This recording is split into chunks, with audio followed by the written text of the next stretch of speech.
Bom dia ao pessoal do Matutino e boa tarde ao pessoal do Vespertino.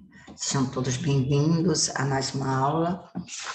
A aula de hoje vem tratar de poema narrativo, versos que contam. Lembrando que você já estudou o gênero poema, agora você vai conhecer as particularidades de um poema, dos poemas narrativos. Nós vamos começar com a leitura do poeta grego Constantino Cavafis, ele com o espelho da entrada.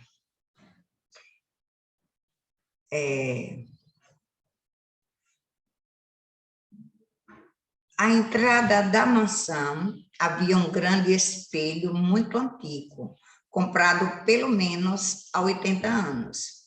Um rapaz belíssimo, empregado de alfaiate, e nos domingos atleta diletante, estava ali com um pacote. Deu alguém da casa que o levou para dentro com recibo. O empregado do alfaiate ficou sozinho à espera. Acercou-se do espelho e mirou-se para ajeitar a gravata.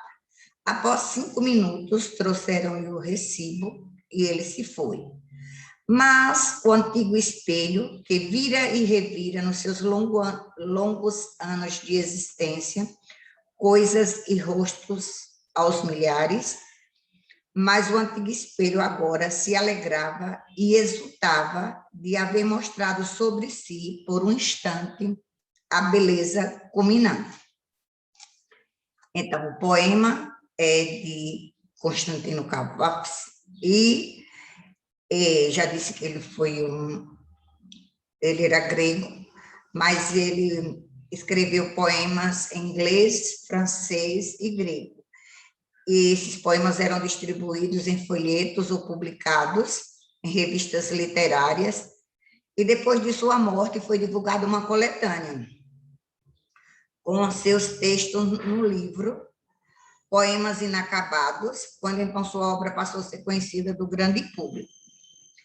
Para começar, esse é Constantino, ainda jovem, e Constantino um pouco velho. Então, esse slide mostra Constantino ainda novo, jovem, e Constantino já idoso. E nós vamos começar explorando o texto, desvendando o texto, lembrando que na entrada de uma mansão, tinha um espelho muito antigo, e o rapaz que foi entregado a encomenda, ele era um empregado do alfaiate. O que é um alfaiate? É um homem que faz roupas, que faz ternos, roupas masculinas. Geralmente, os alfaiates costuravam para homens, roupas masculinas, geralmente ternos. Nós vemos como exemplo o próprio empregado do alfaiate, que está bem vestido, ou seja, de maneira formal, o que é indicado pela presença da gravata que ele arruma diante do espelho. O rapaz, né, nesse texto, ele é descrito como um rapaz belíssimo.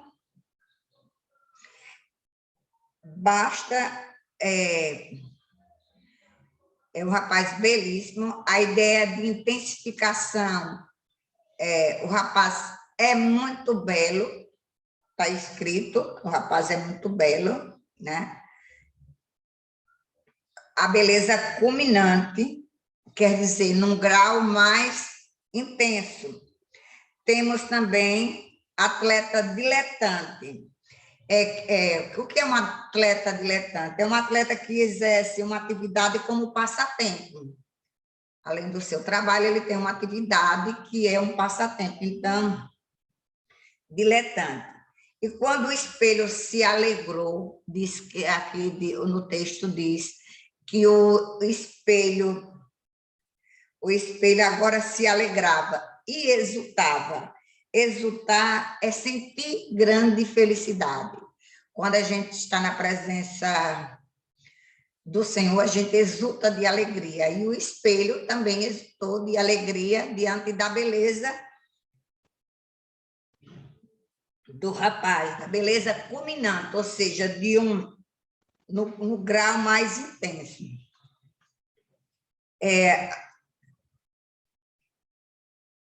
A ideia expressa pelo sufixo íssimo, nesse caso, é que dá a ideia de intensificação. O rapaz é muito belo.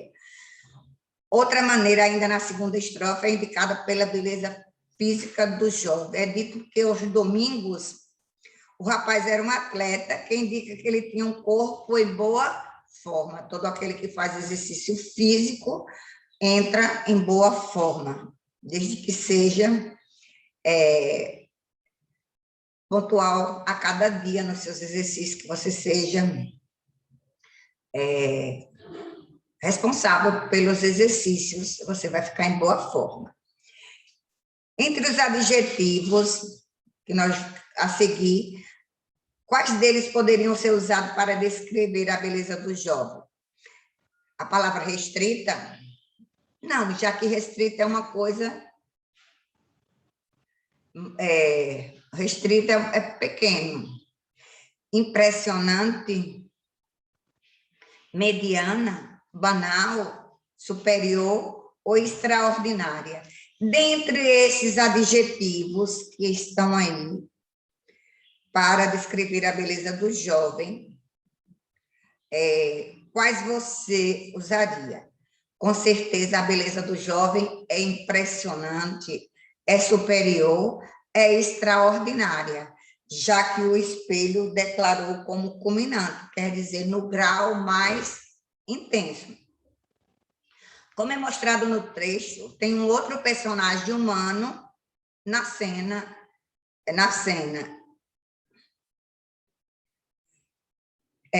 Como é mostrado no texto que o outro personagem humano na cena não tem importância? Pelo modo como ele é chamado de alguém da casa, sem qualquer outra descrição. Então, essa pessoa não é importante dentro do texto. E o espelho é o personagem principal da narrativa, porque as ações narradas causam impacto nele. A partir do que ocorre com o espelho. Que mudança ocorre no espelho? O espelho fica alegre, fica exultante. Por quê? Porque ele refletiu a imagem, refletiu a maior beleza possível. Ele nunca tinha visto alguém tão belo. O espelho alguém nunca tinha, lendo, nunca tinha estado de frente dele. Então, o espelho fica alegre e exultante, porque refletiu a maior beleza possível. O poeta humanizou o espelho. De que modo ele fez isso? Indicando no texto que o espelho tinha sentimentos. O espelho se alegrou, o espelho se exultou. Então, foi como se o espelho tomasse vida. Qual a primeira dica da importância desse objeto? No título do poema, já há uma referência ao espelho. Então, o espelho é parte importante desse texto. O fato da importância desse objeto já aparece no título, a primeira dica de importância desse objeto. Você vai copiar do texto as palavras ou expressões que caracterizam o espelho. Ele é grande, ele é muito antigo, é comprado pelo menos há mais de 80 anos. Então, se tem mais de 80 anos, é bem antigo. Por que é importante indicar a antiguidade do espelho? Porque o fato de ser antigo sugere que o espelho já refletiu muitos rostos, o que ressalta a impressionante beleza do empregado de alfaiate. Então, o empregado de alfaiate era alguém tão belo que nunca tinha tido ninguém tão lindo à frente daquele espelho. E por que relevante indicar sua localização?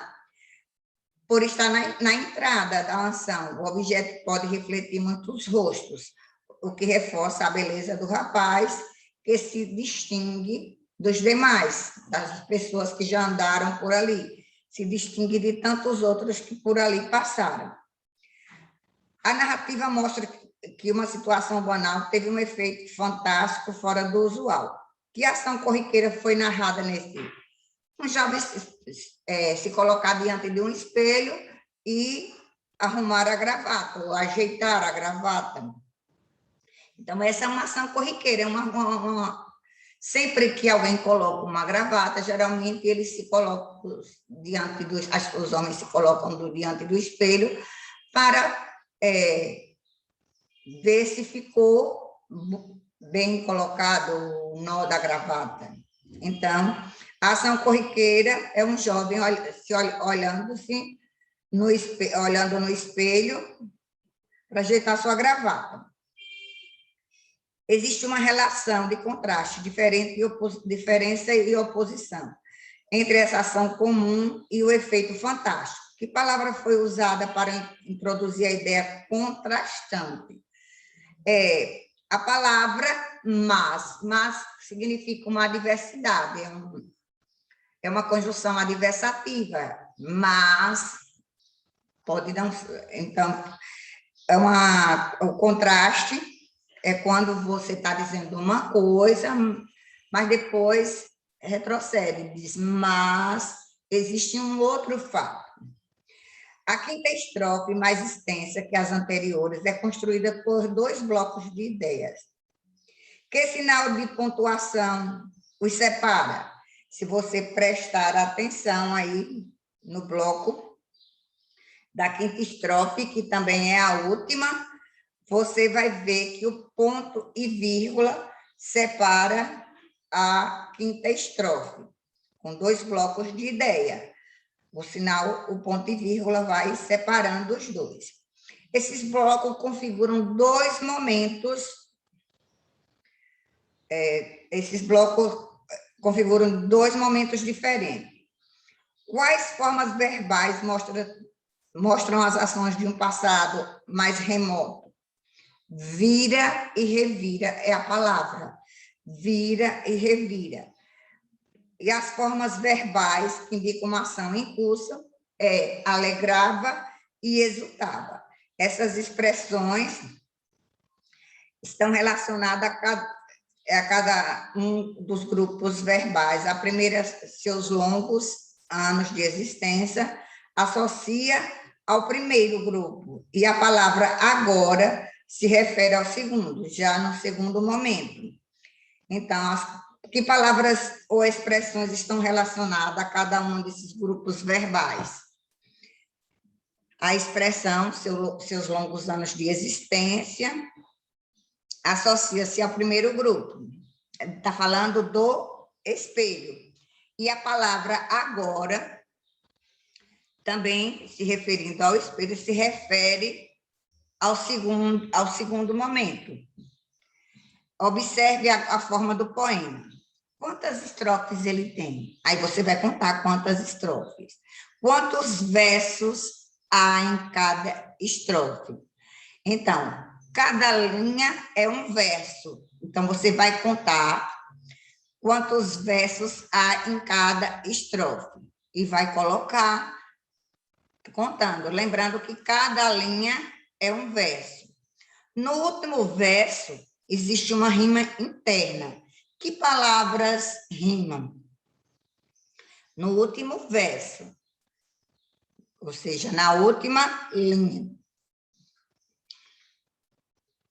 Quais são as palavras que rimam? Instante e culminante.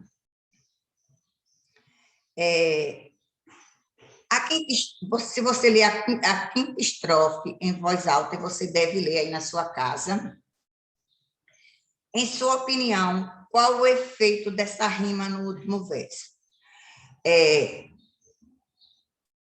No meu ponto de vista, a rima enfatiza o final do poema, dando-lhe um tom grandioso,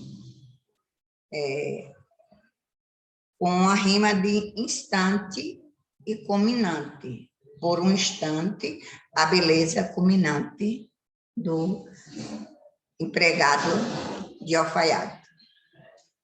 Então, essa foi a nossa aula de hoje. Você vai fazer as atividades de número 1, 2, 3, 4 e 5. Vai pedir ajuda, se necessário, entre em contato, não façam qualquer coisa para poder você estar só escrevendo. Se não está correto, eu não conta. Como é que a atividade vem correta e eu vou dar o visto nela? Eu vou assinar que está correto. Quando a atividade é devolvida, é porque ela não tem nada para aproveitar. Vocês não escutaram o vídeo, vocês não leram nada. O importante é que vocês leiam a atividade, vocês leiam o texto, a leitura do texto, leiam completamente e façam a atividade. No vídeo, eu já dou todas as respostas, praticamente todas as respostas, porque eu vou falando de tudo o que ia acontecer. Então, essa é a nossa aula de hoje, mais uma quinzena. Agradeço a Deus por vocês, continuem sendo responsáveis e enviem a atividade no mesmo dia. Não deixe para depois, por favor, não deixem para depois. Dá um quebra de cabeça encontrar essas atividades depois. Até a próxima. Bom dia. Boa tarde para o pessoal do Vespertino.